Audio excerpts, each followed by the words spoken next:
Alright guys, so I was watching All Day I Dream About Foods video on Keto Marshmallows, and as my stepdad's on a keto diet, I decided that,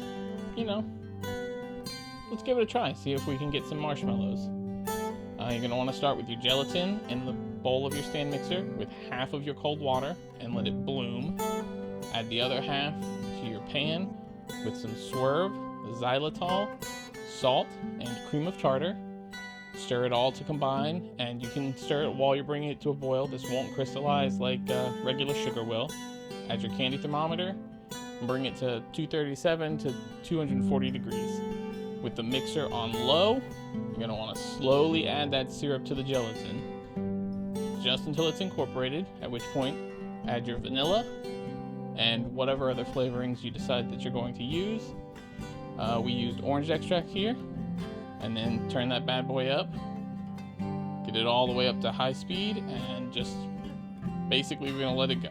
Periodically you wanna check the temperature like I'm doing there, just to make sure it stays warm, because if it cools down, it'll set, and you'll never get it out of the bowl. Just periodically wanna keep checking the texture.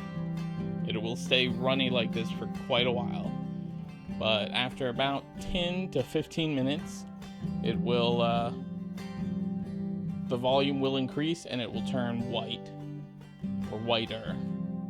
And you don't want to get it to quite the consistency of a regular marshmallow because that will make it set a lot quicker, but you want to get it pretty close. So just keep whisking it, periodically take it out and check the consistency. We're getting close, probably a few more minutes.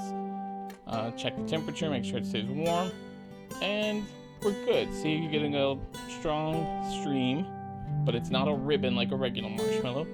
Quickly get it out and into your pan of choice, or else it will set. That stuff in the bowl there, already set. Had to use hot water to basically dissolve it and get rid of it.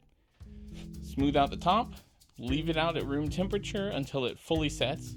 That takes about 6 hours. And then remove it from its wax paper and just cut it into whatever size or shape you want. And then you're going to want to toss it with powdered swerve and leave it out overnight up to 24 hours uncovered. And if you see, basically a perfect marshmallow. And if you enjoyed this, please like, comment, subscribe, ring the notification bell. We make new videos every week. And if you want to support me making more content, you can always buy me a coffee. Thank you for watching.